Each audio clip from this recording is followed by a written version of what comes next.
전세권 개념 받고 개념을 한 번만 더 확실히 하기 위해서 184페이지 넘기시면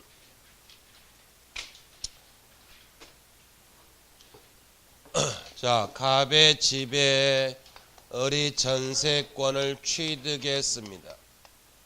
근데 이 전세권자 을이 갑의 집에 2년 계약했습니다. 2년 계약했는데 6개월 살고 집이 마음에 안 든다. 아니면 다른 사정이 생겼다. 그러니까 이 을 전세권자가 집주인한테 알리지도 않았다. 알리지 않았다는 말은 동의 자체가 있다 없다? 없습니다. 없는 상태에서 전세권을 팝니다. 전세권을 파는 건 전세권 양도. 전세권 매매 똑같은 말이에요. 전세권을 양도했다. 병이 전세권 사와서 부기등기합니다. 부기등기 배우셨죠? 안 배우셨나? 자, 등기부 제일 앞에가 뭐죠? 표제부.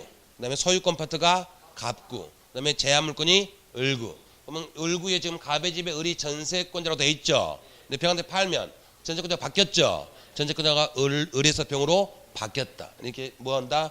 부기등기. 그럼 병한테 전세권 이제 넘어갔습니다. 그럼 병이 전세권을 사왔죠. 전세권 양수인. 을은 전세권 팔았죠. 전세권 뭐? 양도인. 이렇게 해서 잡으십니다. 전세권자 을이 갑의 동의도 받지 않고 지 마음대로 전세권을 팔았습니다. 그럼 병이 전세권 사왔죠. 이 사람이 이제 남은 1년 6개월 내가 거주할래. 병이 1년 6개월 또 거주한다고 합니다. 이거 됩니까? 안 됩니까? 갑이 왔더니 모르는 사람이 살고 있어요. 너 뭐니 했더니 나 전세권자야 사왔어 하면서 거주합니다. 된다 안 된다? 다 살았습니다. 병 나중에 갑은 지금 전세권 설정자죠. 설정자한테 다 살고 난 다음에 야 갑 너 빨리 나한테 전세금 돌려줘야지. 전세금 반환 청구를 당당히 한다 이겁니다. 된다 안 된다? 여러분 마음속에 하나라도 남아있는 거 다 지우시라니까요.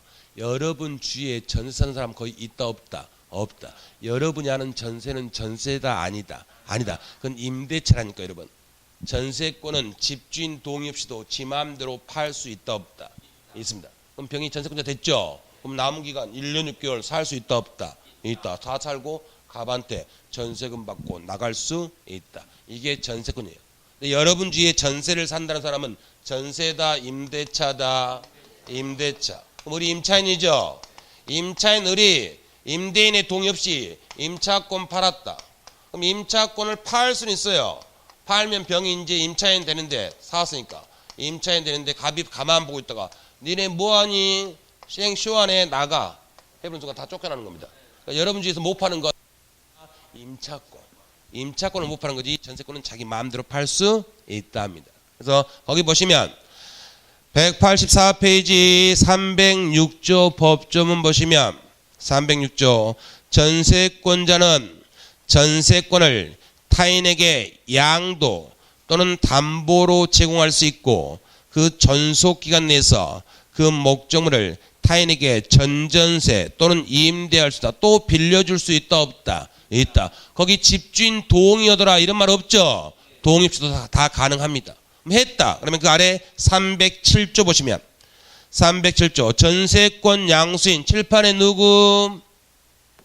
병 사왔죠? 전세권 양수인 칠판의 병은 전세권 설정자 칠판의 갑이죠? 칠판의 갑에 대해서 전세권 양도인 칠판에 누구? 을과 동일한 권리무가 있다. 남은 기간 다 살고 전세금 받고 당당히 나갈 수 있다. 이게 전세권입니다. 그래서 이렇게 정리하시고 거기 이 전주 제가 전전세 이거 설명드렸죠. 전자 들어가는 거 눈빛이 안 왔네. 자 여러분 법학에서 똑같은 행동이 반복이 되면 거기다 전자를 넣어줘요. 똑같은 게 반복되면. 그럼 갑이 을한테 전세를 줬는데 을이 또다시 이걸 병한테 전세를 또 준다. 그럼 전세 주면 전세죠. 똑같은 게 반복됐죠. 앞에다 뭘 넣는다? 전전세. 여러분 많이 들었던 거 갑이 을한테 부동산을 매매했어요. 근데 을이 또 다시 병한테 또 팔았다. 이걸 부동산 매매. 그럼 똑같은 매매가 두 번 됐죠. 매매라고 쓸 수 있는데 또 다른 말로 쓰면 뭐다? 전매. 부동산 전매했다. 그 다음에 갑이 을한테 임대차 했다. 임대차인데 을이 갑의 동의 얻어야 됩니다. 동의 얻어서 또다시 임대차 했다. 그럼 임대차가 몇 번? 두 번이죠. 이걸 뭐라 부른다? 전자만 넣으면 돼. 전대차. 구를 전자. 구를 전자라서 똑같은 행동이 두 번 되면 항상 전자를 넣으면 돼요. 그러면 전대차니까 여기 임대인이죠. 임대차 했으니까 그럼 얘는 뭐? 임차인. 임차인 다른 말로 또 임대차 해줬죠. 다른 말로 뭐? 전대인. 얘는 뭐? 전차인. 구를 전자니까 똑같은 행동이 반복되면 전자를 집어넣습니다. 그래서 전전세, 전대차, 전매, 구를 전자. 기본 개념이니까 정리하시면 되고. 자, 이렇게 하시면 영익물권의 기본 개념들은 끝이 났습니다. 그리고 이제 오른쪽에 07 유치권 나와 있죠. 유치권은 영익물권이다, 담보물권이다. 담보물권이죠. 유치권, 질권, 뭐? 저당권. 근데 질권은 시험 범위가 아니라고 했죠. 아니니까 이제 빼고 유치권하고 저당권을 공부하는데 오늘 암기사항이 꽤 많습니다. 오늘 수업에. 이 암기사항들은 논리가 아니고 그냥 기본 개념, 법의 약속이니까 암기할 수밖에 없습니다. 이거 암기 잘 해놔야만 나중에 기본서를 쉽게 읽을 수 있습니다. 그럼 유치권, 저당권 들어가기 전에 먼저 공부하실 게 거기 공의. 공의 목차의 제목이 뭐죠? 담보물권의 특성인데 특성에서 끝나면 좋은데 가로 안에 뭐 있죠? 통유성. 어려운 거 아닙니다. 통자가 공통할 때 통자고 유자가 있을 유자입니다. 그래서 통유성을 우리말로 바꾸면 담보물권이 공통적으로 가지고 있는 성질. 담보물권이 공통적으로 가지고 있는 성질. 이걸 통유성 이렇게 표현합니다. 이렇게 아시고 그럼 이제 그 네 가지 나오는데 너무너무 중요합니다. 여러분 특히 1번과 2번이 너무너무 중요합니다. 부종성하고 수반성. 자, 어려운 내용 아니니까. 근데 시험에는 이 자체만 부종성 관련 문제는 무조건 두 문제가 나옵니다. 근데 이 자체로도 10년간 6번이 나왔습니다. 자, 을이 갑한테 3억을 빌려줬습니다. 그리고 이걸 확실히 받기 위해서 갑의 집에다가 저당권 설정했다. 그러면 3억 빌려줬으니까 을은 갑한테 3억의 채권이 있는 거죠. 근데 이 채권은 저당권으로 담보가 된다 낸다. 보호된다 낸다. 지금 저당 잡아놨죠. 벌모. 갑이 돈 안 갚으면 바로 경매할 수 있죠. 저당권으로 보호되는 채권, 담보가 되는 채권. 이걸 피담보 채권이라고 불러요. 담보가 있는 채권을 피담보 채권이라고 부릅니다. 그럼 여러분이 친구들한테 10만 원 꿔줬다. 친구한테 10만 원 빌려줄 때 담보 잡는다 안 잡는다? 안 잡죠. 그럼 그건 담보가 없죠. 그걸 무담보의 일반 채권. 담보가 없는 게 무담보의 일반 채권이고 담보가 있으면 피담보 채권 이래 됩니다. 자, 보십니다. 근데 여기서 법을 몰라도 이건 확실히 아시겠죠? 자, 보십니다. 은행은 저당권을 설정하는 게 목적입니까? 돈을 확실히 받는 게 목적이죠. 이게 목적이고 이걸 확실하게 해서 수단으로서 저당권 등기를 한 거예요. 그럼 이게 목적과 수단입니다. 이걸 학문상, 강학상 이 피담보 채권을 모권, 엄마 권리, 저당권을 비롯한 담보권을 자권, 자식된 권리 이렇게 부릅니다. 그럼 여기서 제가 앞으로 이제 1월 달부터 강의하면 세 군데에다가 모권, 자권 이 말을 쓸 건데 모권, 자권 이 말이 들어간 것들은 다 운명 공동체입니다. 분리가 되면 안 돼요. 그러면 먼저 부종성이 뭡니까 하면 이겁니다. 엄마가 있어야 자식이 있고 엄마가 죽으면 자식도 죽는다. 이게 부종성입니다. 잘 보십니다. 여기 엄마가 있어야 자식이 있다고 했죠. 그럼 을이 갑한테 돈을 빌려준 적이 없어요. 돈을 빌려주지 않았다. 그럼 채권이 있다 없다? 없습니다. 근데 어찌어찌 하다 보니까 갑의 집에다가 우리 저당권 등기만 해놨더라. 엄마가 없는데 저당권 등기만 해있죠. 이건 유효다 무효다? 무효. 아무런 의미가 없습니다. 그 다음에 더 중요한 거, 여기서 다행히 갑이 돈을 갚았어요. 변제. 변제하면 채권 지금 돈 받는 권리죠. 돈 다 받았다 안 받았다? 받았습니다. 그럼 피담보채권 전제한다 소멸한다? 소멸하면 엄마 죽었죠. 그러니까 저당권도 전소한다 소멸한다? 소멸합니다. 등기부에 아직 남아있는데요. 남아있어도 이 등기는 유효다 무효다? 무효입니다. 여기서 갑이 3억을 을의 통장으로 쏴버렸다.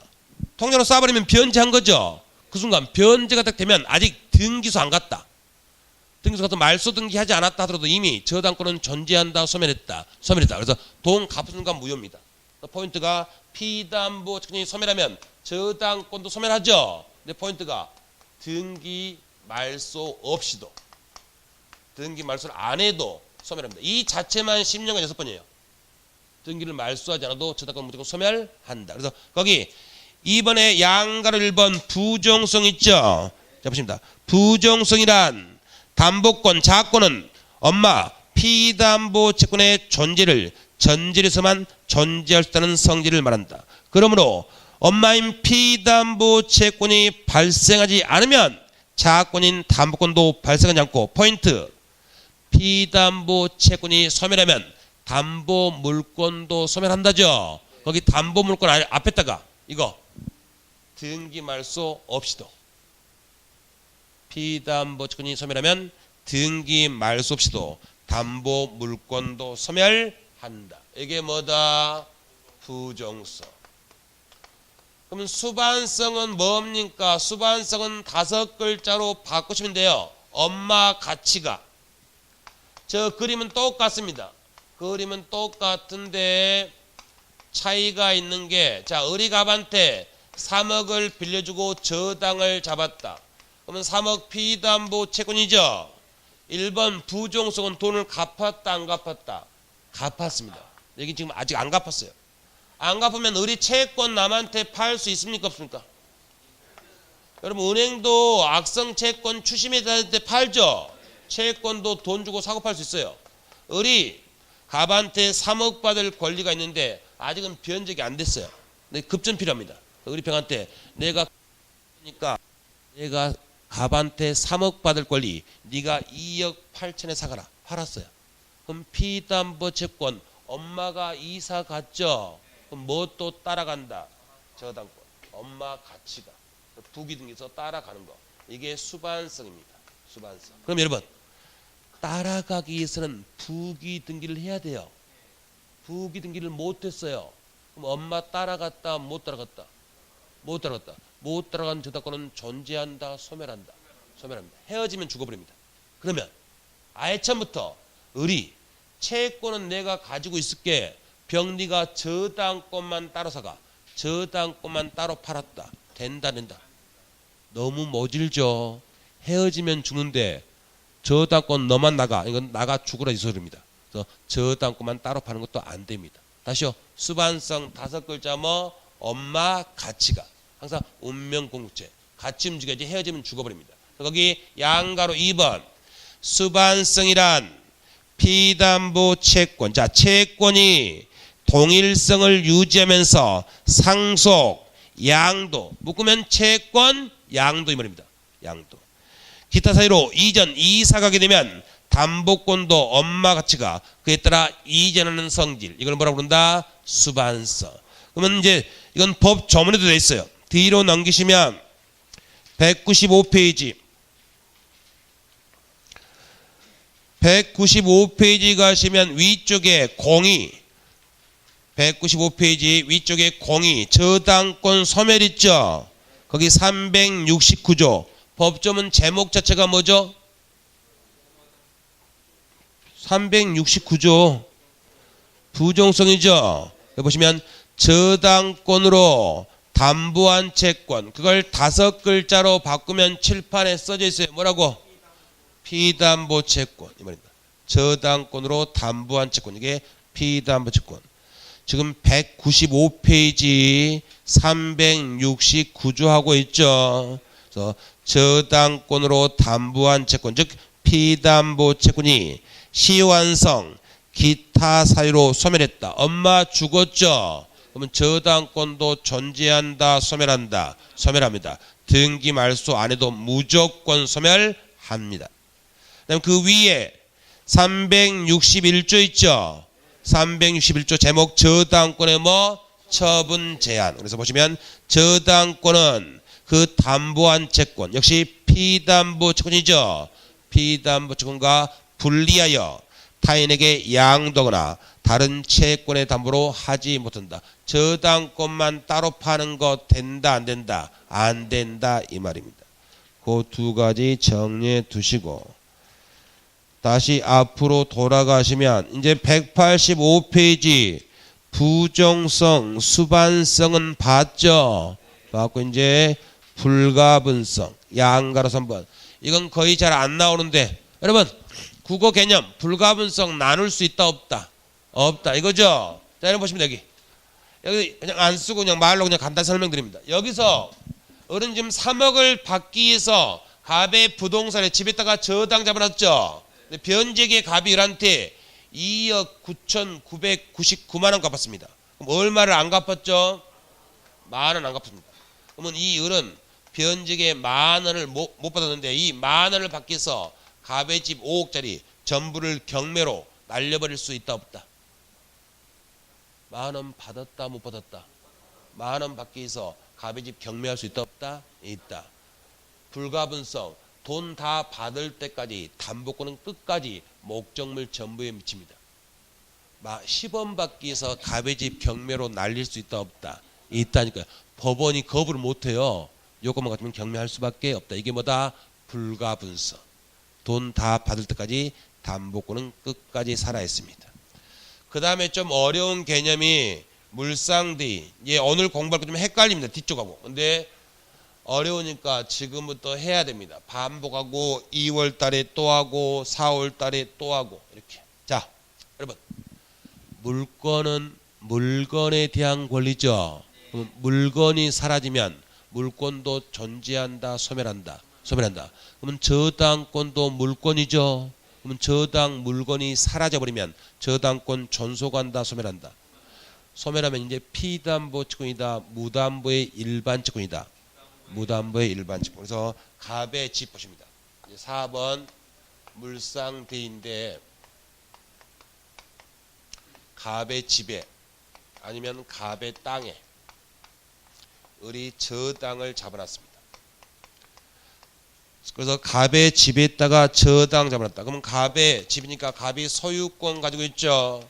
소유권도 물권, 저당권도 물권입니다. 근데 갑의 집이 벼락 맞아가지고 홀라당 불타버렸습니다. 그러면 집이 사라졌죠. 그럼 갑의 소유권 존재한다, 소멸한다? 소멸한다. 그 순간 을의 저당권도 존재한다, 소멸한다? 소멸합니다. 물권이니까. 물건이 사라지면 물권도 소멸합니다. 그래서 벼락 맞아서 집이 사라져버리면 갑도 손해고 을도 저당이 사라져버리니까 이제 무담보의 일반 채권만 남게 됩니다. 근데 집이 불탔어요. 근데 왜 불탔나 알아봤더니 병이 실수로 갑의 집을 불질러버린 겁니다. 그럼 병의 실화로 갑의 집이 불타면 집은 사라졌죠. 사라졌지만 대신 갑은 병한테 손해배상은 청구할 수 있다 없다? 있습니다. 그래서 불법행위에 따른 손해배상을 청구할 수 있습니다. 아니면 저 집에 불타기 전에 이미 화재보험에 들어놨다. 그럼 보험회사에 보험금 청구할 수 있다 없다? 있다. 보험금 청구할 수 있다. 아니면 저 땅에다가 을이 저당권을 설정했는데 땅을 국가가 강제 수용했다. 강제 수용하면 갑의 소유권 날아가죠. 을의 저당권 날아간다 안 날아간다? 강제 수용하면 국가가 완전한 소유권 취득하니까 을의 저당권도 날아갑니다. 다만 이걸 왜 그러지? 앞으로 넘기시면 161페이지 161페이지 가시면 제일 위에 제7절 제목 자체가 뭐죠? 물권의 소멸이죠. 그럼 01 각종의 물건. 각종의 물건이 8가지 물건이에요. 8가지 물건에 공통되는 소멸 원인으로 목적물 멸실 불탔죠. 그다음에 소멸시 다음에 뭐 있죠? 공용징수. 이게 강제 수용이라고 그랬죠. 그럼 강제 수용되면 8가지 물건 다 존재한다, 소멸한다. 소멸한다니까요. 그래서 이것도 수용되면 소멸합니다. 다만 국가가 개인 땅을 공짜로 뺏어간다. 대가는 준다. 그럼 갑은 국가한테 보상금 달라고 청구할 수 있다, 없다? 있답니다. 수용 보상금 청구. 보통 이렇게 합니다. 근데 여러분, 인천국제공항, 영종도에 인천국제공항 만들 때 보통 보상금으로 타가는데 다른 땅을 받아간 사람도 있다, 없다? 있습니다. 그걸 대토로 합니다. 대토. 대신 받는 토지. 대토. 그러면 보십니다. 목적물이 멸실하면 물건이 사라졌으니까 물건 소멸하는 게 원칙이죠. 근데 벼락 맞아서 소멸했다. 그럼 다른 게 아무것도 없죠. 그냥 소멸합니다. 근데 이거는 이 집이 불탄 대신 땅이 수용된 대신 다른 돈이나 권리가 생겼다, 안 생겼다? 생겼습니다. 그럼 공평하게 저당권이 완전히 사라진 걸로 보지 말고 이 집이나 땅 대신에 이런 권리가 생겼죠. 그럼 이 권리에 저당권이 대신 미치는 걸로 보자. 그러면 물건 할 때 물자, 물건 위에 뭐 위상자 대신 미친다. 뭐 대위, 물상대, 물건 위에 대신 미친다. 그래서 거기 보시면 다시 뒤로 가시면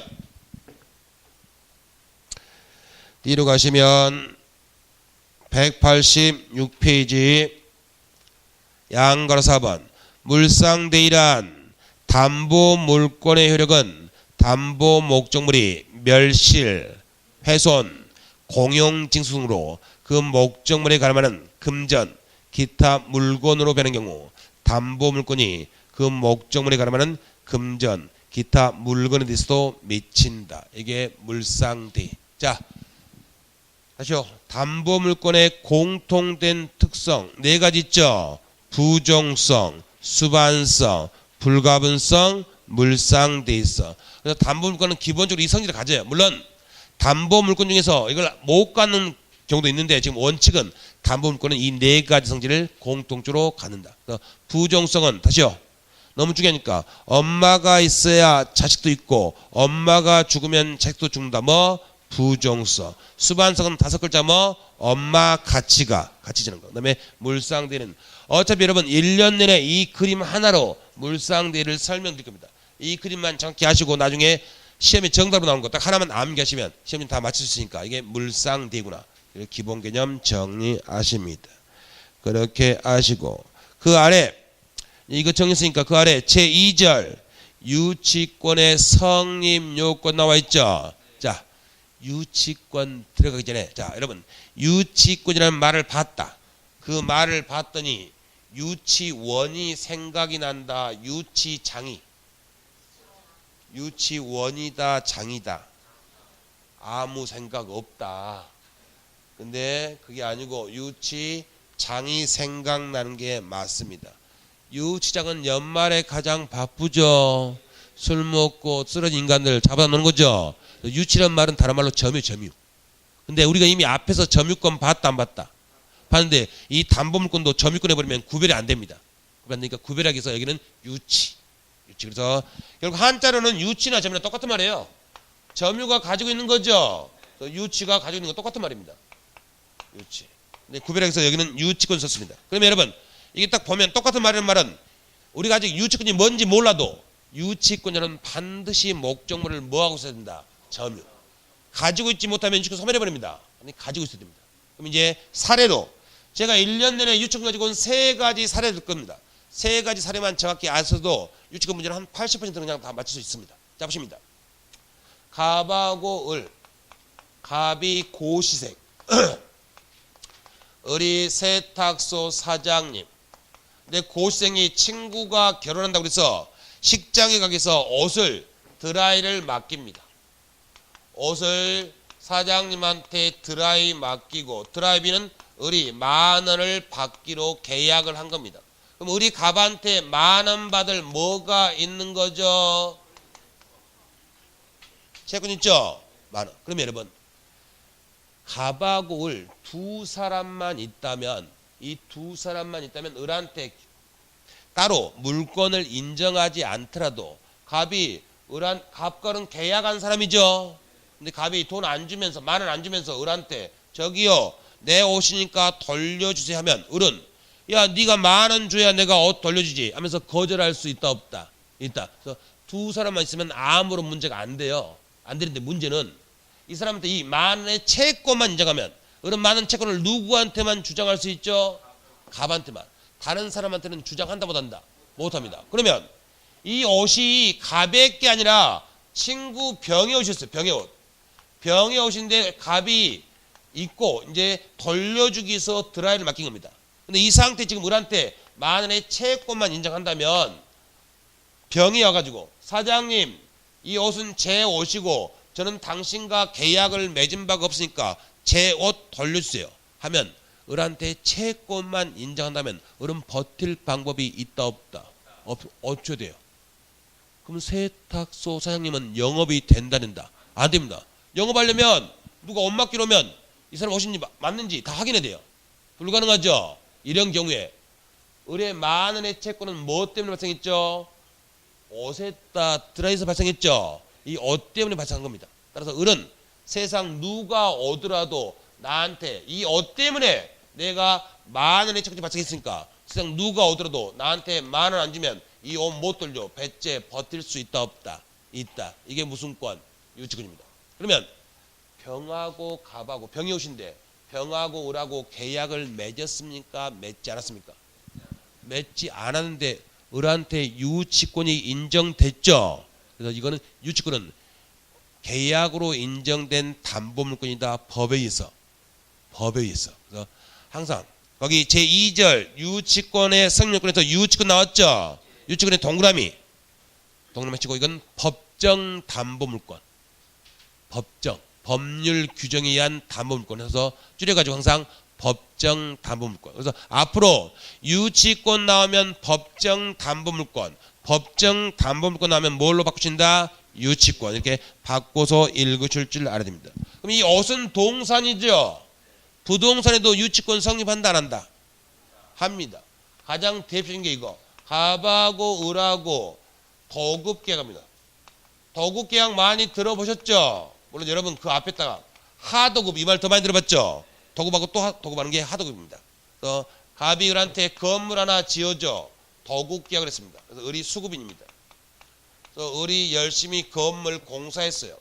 그럼 건물은 갑의 거지만 이때 역시 갑과 을 두 사람만 있다면 을한테 물권 인정 안 해도 아무런 문제 안 돼요. 갑이 공사대금 안 주면서 을한테 야 내 건물이니까 건물 넘기하면 을은 뭔 소리야? 네가 공사대금 줘야 내가 너한테 건물 넘기지. 버틸 수 있다 없다? 있습니다. 두 사람만 있으면 물권 인정 안 해도 계약했으니까. 근데 문제는 이 건물이 소유자가 바뀌어버린다. 건물이 매매나 경매로 소유자가 병으로 바뀌어버리면 이 을한테 물권을 인정 안 하면 병이 와서 야 내 건물이고 나는 너랑 계약 맺은 바 없으니까 내 건물 넘겨줘. 근데 건물 넘겨줘 버리면 을은 엄청난 소유죠. 이때 을은 건물 때문에 공사대금 채권이 발생했죠. 세상 누가 오더라도 공사대금 안 주면 나 건물 못 넘겨줘. 배째 버틸 수 있다 없다? 있다. 이게 유치권입니다. 유치권. 동산이든 부동산이든. 그래서 그 물건 때문에 어떠한 채권이 발생한다면 그 돈 다 받을 때까지 건물 유치하면서 점유하면서 못 돌려줘. 근데 이거는 여러분 좀 보셨을 텐데 이거는 경기가 안 좋을 때 많이 있죠. 건물이 다 올라갔어요. 근데 완공이 안 된 상태에서 누가 못 들어가게 거기 막아놓고 이 깜판이나 프랑카드로 이 건물은 무슨 건설회사가 유치권을 행사하고 있는 증명을 써놨죠. 그렇게 할 수밖에 없는 이유가 유치권은 법정 담보물권. 따라서 등기가 된다 낸다. 안 돼요. 법에서 있는 거니까. 등기 안 되고 뭐가 없어야 되죠? 점유. 근데 건물만 올라갔지 전기 수도도 없는데 을한테 살아가면 된다 낸다. 전기 수도가 없다니까요. 근데 점유해야 돼요. 을이 살 수가 있다 없다? 없으니까 우리 판례가 살지 않더라도 누가 들어온 걸 막아놓고 프랑카드를 붙여놨죠. 그러면 을이 점유하는 걸 봐줘요. 그러니까 이게 유치권 행사하는 겁니다. 이게 유치권, 법정 담보물권, 등기된다 낸다 안 됩니다. 그래서 이런 게 유치권입니다. 근데 여러분들이 이제 나중에 공인중개사 자격증 따시고 이제 나는 아파트 위주로 그냥 소소하게 해야지, 나는 토지 위주로 해야지, 뭐 이런 분도 있고, 나는 경매해야지. 면 나중에 또 경매 이제 배우러 가는데, 경매 어디 학원에서 경매한 가르친다고 할 때 학원 가면 가르치는 건 딱 하나밖에 없어요. 아니 딱 세 가지 민법에서 유치권하고 그다음에 법정지상권, 분묘기지권. 그래서 공장용지를 주로 전문하려면 법정지상권 나중에 할 겁니다. 이거 공부하는 거고. 그다음에 산을 주로 전문하려면 분묘기지권. 그다음에 상가 경매를 주로 하려면 유치권이 됩니다. 유치권 지금 제가 법정담보물권이라고 했죠. 등기된다 안 된다? 안 됩니다. 그럼 이 건물이 경매로 넘어오면 이 건물 현황 쓰고, 여기다 현황 쓰고 비고 뭐 쓰고 권리자 쓰고, 마지막에 이 오른쪽에 이렇게 써 있습니다. 유치권이 신고돼 있음 이렇게 돼 있어요. 유치권이 신고가 돼 있다는 말은 여러분 신고가 되어 있으면 써냈습니다. 유치권 신고가 돼 있다는 말은 유치권이 있다는 말입니까? 없다는 말입니까? 있는지 없는지는 법원이 책임 안 지니까 니네들이 경매에 참가한 니네들이 판단하라 이겁니다. 법원이 책임 안 지겠다는 말입니다. 법정사건도 마찬가지예요. 그래서 이렇게 유치권 신고가 돼 있으면 들어가면 일반인들은 경매에 참가한다 안 한다? 불안하니까. 있는지 없는지 모르니까 참가 안 해요. 근데 꾼들은 이제 이런 것만 하죠. 이런 것만. 그리고 유치권 신고되면 상가에서 유치권 신고가 돼 있다. 그러면 한 5층짜리 상가 들어가면 유치권 신고 한 10개 돼 있어요. 그 10개가 이제 되는지 안 되는지 파악하고 그게 하는 게 권리 분석이에요. 이게 이제 된다, 안 된다, 안 된다. 근데 거의 상가가 경매에 나오면 거의 유치권은 안 돼요. 10개 중에 10개 신고 들어오면 8개, 9개 안 됩니다. 하나나 2개 정도는 이제 됩니다. 그런 물건 딱 노리고 이제 들어가는 겁니다. 그러면 이게 이제 보시면 이 건물이 지금 경매로 나왔다. 경매로 딱 나왔는데 인테리어하고 막 이래서 경매 이게 10억짜리다. 이 건물이. 10억짜리인데 5층 건물이면 유치권 신고 한 10개 돼 있다니까요. 그럼 다른 사람들이 이 경매 일반인들은 참가한다 안 한다? 안 한다. 근데 병이라는 사람이 나 이 동네 잘하는데 이 정도 건물이면 10억 정도 되는데 근데 이게 왜 유찰됩니다. 이거 경매로 나오면 얼마에 나오죠? 보통 요즘은 좀 더 올려주긴 하는데 보통 80% 때립니다. 시가가 10억이면 감정평가로 80을 때려요. 그럼 8억이 나옵니다. 8억 나면 1차 유찰돼요. 유찰되면 이제 얼마로 깎이죠?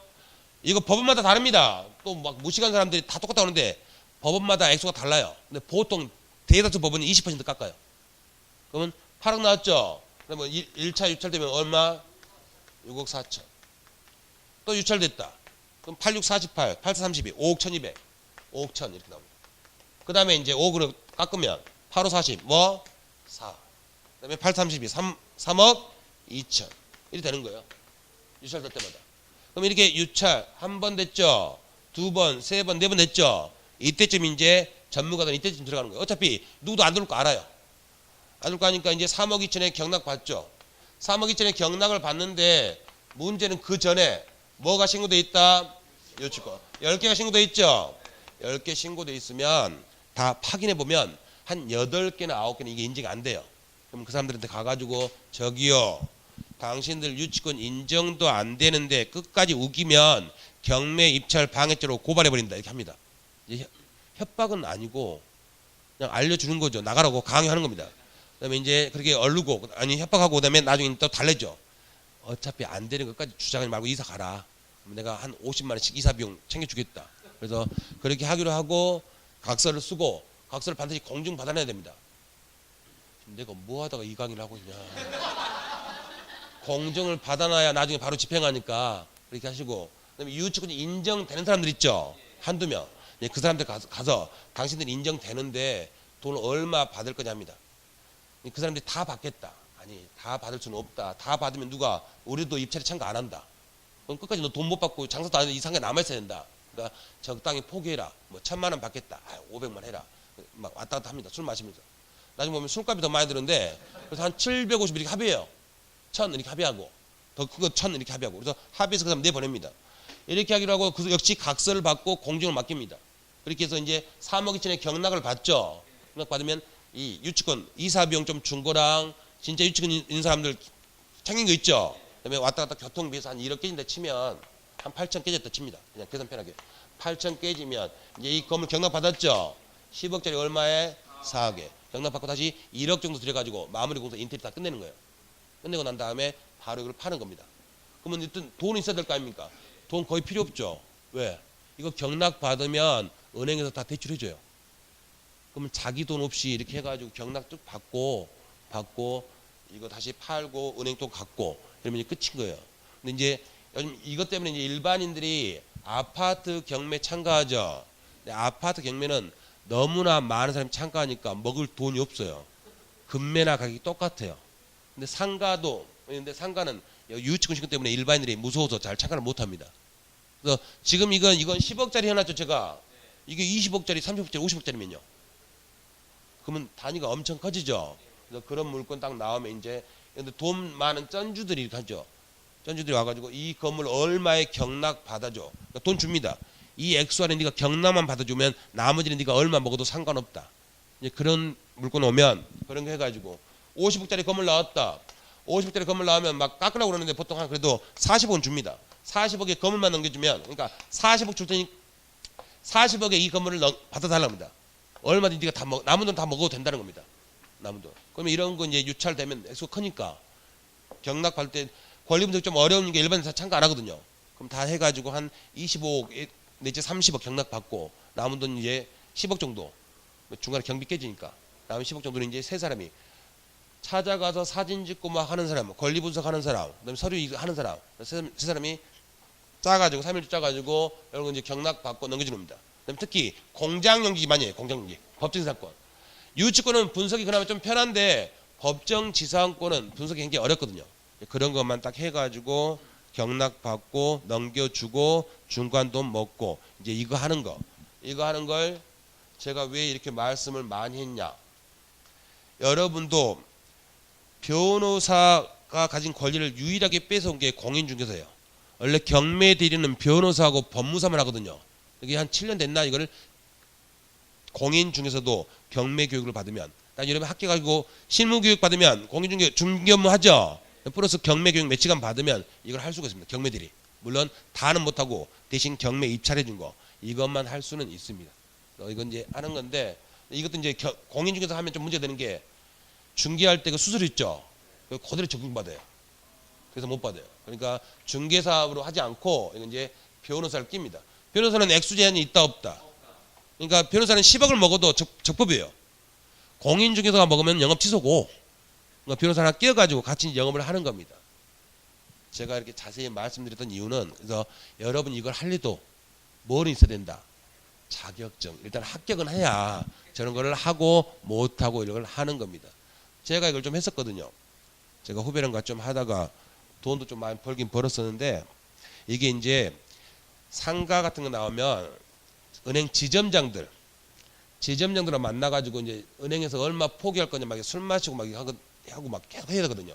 근데 이제 술은 친구들하고 기분 좋게 마셔야 되는데 업으로 저거 마시다 보니까 술 맛도 없고 속도 쓰리고 막 해서 그다음에 해가지고 중간에 안 하고 근데 후배놈이 이제 아직도 강남에서 하고 있는데 가끔 이제 와서 형 이거 권리 분석 좀 해줘요 그러면 이제 가끔 가서 한 번씩 봐주고 얘기하는데 그래서 저건 이제 내하고는 안 맞아가지고 안 하고 이제 돈도 벌 만큼 벌었고 뭐 싫다 하고 나와서 이제 강의 많이 하는 거 엄청 싫어하거든요. 지금 몇 가지 올해 5군데 됐다고 본 사람 엄청 싸우는데 저는 한 2개 정도만 하고 안 합니다.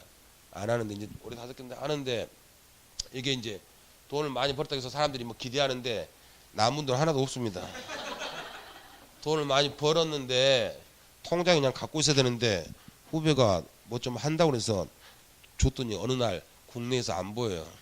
해외 나가가지고 그래서 다시 강의를 해야 되는구나 강의하고 그래서 지금 가끔 이제 제가 하는데 아직도 들어오는 거 엄청 싫어합니다. 그래서 요즘은 이제 공장 용지 같은 거 그다음에 상 같은 거 들어올 때 그냥 봐주고 뭐 이것저것 하는데 여러분 경매 배우는 게 어려운 게 아니에요. 여러분 경매 엄청 쉽습니다. 여러분이 배우는 건 경매 학원 가면 이상한 건 이제 가르쳐 주는데 그거 다 필요 없고 여러분 경매를 하고 싶다 그럼 자기는 따고 원주 지방법원에 가서 경매 길이 잡힌 날 있어요. 그럼 경매 길 잡힌 날 가서 써 액수는 뭐 물건 나오면 보고 내가 아는 동네면 액수 써 그럼 다른 사람 다 쓰거든요. 다른 사람 다 내요. 여러분은 내면 된다 낸다. 안 된다. 소지면 넣어요. 넣고 있다가 그래서 발표가 나요. 이거 얼마에 낙찰됐다. 그럼 여러분 액수랑 비교하죠. 아, 이 정도 쓰면 이게 되겠구나. 비교. 그 다음 주 또 가요. 또 써. 또 소지면 넣고 또 비교하고. 여러분이 아는 물건. 어떤 물건 미리 나오거든요. 인터넷 들어가면 미리 어떤 물건 나와요. 그럼 여러분이 아는 동네면 나라면 저걸 얼마에 하겠다 해보고 서류 몇 번. 그래서 한 달에 4번만 딱 가죠. 그러면 경매 실무 다 배운 거예요. 그리고 거기 가면 4번 가면 다 알아요. 그거. 사람들하고 이제 계속 얼굴을 익혀. 익히니까 이제 거기 은행 브로커들 낙찰 받으면 나한테 돈 빌리러 와. 그럼 막 줘요. 그러면 안면 트고. 안면 터야 돼요. 그래서 서로 정보를 빨리빨리 교환해야 되니까. 그거 4번 가서 계속 쓰고 연습해 보면 하나만 쓰는 게 아니라 하루에 한 2-3개 써보면 금방 파악하고 이렇게 하는구나 다 돼요. 지금 실제 경매 뛰는 사람들이 다 그렇게 배웠어요. 법은 몰라. 그러니까 엉뚱한 물건 해가지고 또 난리 나는 경우 있는데, 그리고 이제 권리 분석은 다른 건 필요 없고, 권리 분석은 이제 우리가 민법 공부하면 거의 대다수는 다 돼요. 대다수 되고 이제 안 되는 게 유치권, 법정사건, 분명지권 이것만 이제 좀 힘들어요. 이게 힘든데 이거는 일반 여러분들 배워도 한두 달 배워서 될 건 아닙니다. 그거 빼고 나머지 하면 돼요. 나머지 나 권리 분석 잘 못하는데 권리 분석 잘 못해도 경매할 수 있다 없다? 뭐만 하면 된다? 유치권 신고만 안 된 물건을 가지고 가서 1순위 있죠? 1순위만 보면 돼. 1순위. 1순위가 제1금융권 은행이더라. 그럼 은행이 권리 분석 다 한 거다 안 한 거다? 한 거다. 그럼 믿고 들어가면 돼요. 사고 터졌다. 은행이 돈 받아갔죠? 은행은 돈을 바로 줘요. 근데 제1순위 저당권자가 개인이더라. 거기는 들어가면 된다는다. 그건 권리 분석이 된 사람만 들어가고 그게 아니면 안 들어가면 되고, 여러분이 하고 싶으면 그냥 1순위가 은행, 저쪽 은행도 들어가면 안 됩니다. 그냥 은행이더라. 그럼 그 들어가면 돼. 거기 다 권리 분석 해놓은 거니까. 그리고 사고 터지면 그 은행에다 경락 받아갔죠? 배당금 다시 돌려달라면 은행은 돌려줘요 바로. 그러니까 문제가 안 되니까 다 할 수 있습니다. 야, 너무 오래 했다. 여러분 방금 그런 눈빛으로 1년간 공부하면 합격은 다 합니다. 합격은 다 하니까 나서 이제 나중에 경매에는 또 뭐 여기는 대학교 많죠. 대학교 평생교육원에서 또 하는 데도 있어요. 근데 그런 데 가서 경매 배우면 되니까 그렇게 해서 하시고, 어쨌든 너무 많이 갔는데 지원 다 하셨네. 세탁소 기억하시죠? 그 다음에 건물 공사했죠? 이건 경매 이제 유치권이 인정되는데, 문제는 그 옷 보십니다. 이 옷에서 을이 옷이 100만 원짜리예요. 옷이 100만 원짜리인데 을이 얼마를 받기 위해서 옷 못 줘 버티는 거죠. 10,000원이죠. 이게 100배나 되죠. 100배인데 이걸 인정하는 이유는 이 10,000원의 채권이 뭐 때문에 발생했으니까? 옷 때문에. 그래서 이걸 인정하는 겁니다. 그러면 을이 어찌어쩌다 보니까 우연히 을이 갑의 TV를 을이 점유하고 있다. 그러니까 갑이 아저씨 뭡니까? 내 TV 돌려주세요 한 겁니다. 그러니까 을이 야 네가 나한테 10,000원 안 주잖아. 10,000원 줘야 내가 TV 주지. 이건 됩니까 안 됩니까? 이 TV하고 10,000원은 상관이 있다 없다? 없습니다. 이 10,000원은 옷 때문에 발생했으니까 옷에 대해서만 유식 행사하는 거지. 갑의 TV는 지가 아니죠. 돌려줘야 됩니다. 이거를 드라이했다. 된다 안 된다? TV를 드라이하면 오히려 손해배상 해줘야 되죠. 그래서 TV는 드라이한 게 아니니까 TV는 유치권 행사할 수 없다. 그래서 유치권이 성립하려면 항상 목적물하고 채권 있죠. 목적물과 채권이 밀접한 관련성이 있어야 돼요. 이 밀접한 관련성을 일본 말로 결련성 그럽니다. 결련성. 이걸 우리말로는 뭐라 부른다? 밀접한 관련성. 그럼 일단 법점 보십니다. 법점 보시면 320조 1항 타인의 물건. 여러분 물건이라고 쓴 건 동산과 부동산 둘 다 포함하죠. 타인의 물건 또는 유가증권. 자 지금 설명드립니다. 그리고 앞으로 설명 안 드립니다. 시험에 미리 말씀드립니다. 쓸 필요 없습니다. 절대 시험에 안 나옵니다. 자 유가증권은 있을 유, 그다음에 가치할 때 가짜. 그래서 가치가 있는 증권. 그래서 어음이나 수표나 상품권, 주식의 주권 이런 걸 말하는데, 지구가 멸망해도 유가증권은 시험에 안 나옵니다. 빼고 물건으로 읽겠습니다. 1항 타인의 물건을 뭐한 자는 점유한 자는 그 물건에 관하여 그 물건 때문에 말입니다. 물건 때문에 생긴 채권이 변제가 있는 경우에는 변제를 받을 때까지 그 물건을 유치할 권리가 있죠. 유치 동그라미. 유치를 4글자로 바꾸면 인도거절. 물건 줘 못 줘 인도거절. 이게 유치입니다. 이럴 권리가 있다. 그러면 여러분 여기 가장 중요한 이거니까.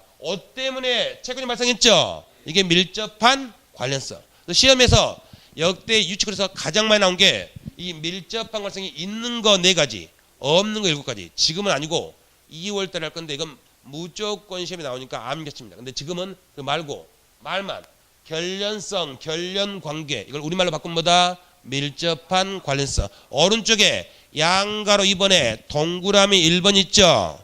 결련관계라고 돼 있죠? 그건 뭐다? 밀접한 관련성.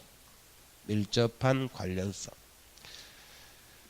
그렇게 정리하시고 그 다음에 여러분들이 점유권 공부할 때 충격이 생각보다 컸나 봐요.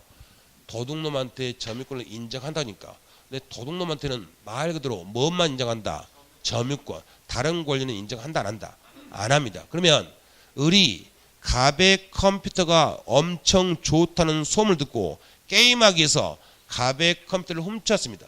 훔쳐서 봤더니 외양은 너무너무 좋은데 안에 성능은 286이야. 그럼 게임 된다는다? 안 됩니다. 그래서 지가 업그레이드 했다. 나중에 갑이 내 컴퓨터 돌려줬을 때 을이 내가 업그레이드 했으니까 이 비용 주기 전까지는 컴퓨터 못 줘. 말 된다는다. 유치권 인정한다 안 한다? 안 한다. 왼쪽 법조문 2항. 법조문 2항 310조 2항 보시면 전항의 규정은 그 점유가 불법행위로 인한 경우에는 적용하지 아니한다. 한마디로 도둑놈한테는 유치권 인정한다 안 한다? 안 한다 그 말입니다. 그렇게 하시고 여러분 유치권자는 자기 물건 가지고 있다. 남의 물건 가지고 있죠. 그럼 보관을 잘하는 무가 있다 없다? 보관을 잘하는 무가 있죠. 쓰는 거 아닙니다. 좀 이따 쓸 때 따르시니까 보관을 잘할 의무가 있으니까 보관 잘해라. 이걸 법학에서는 선량한 관리자의 주의 의무가 있다 이렇게 표현합니다. 근데 말이 길다 짧다? 길죠. 줄여줍니다. 뭐라고? 성관 주의 의무. 이게 여러분 너무 많이 나오니까 뒤에 또 여러분 임차인 을이 갑의 집에 살아요. 임차인은 자기 집입니까? 남의 집입니까? 남의 집이니까 보관 잘해야 되죠. 그럼 시험 문제 임차인은 성관주의 의무가 있다. O다 X다? O.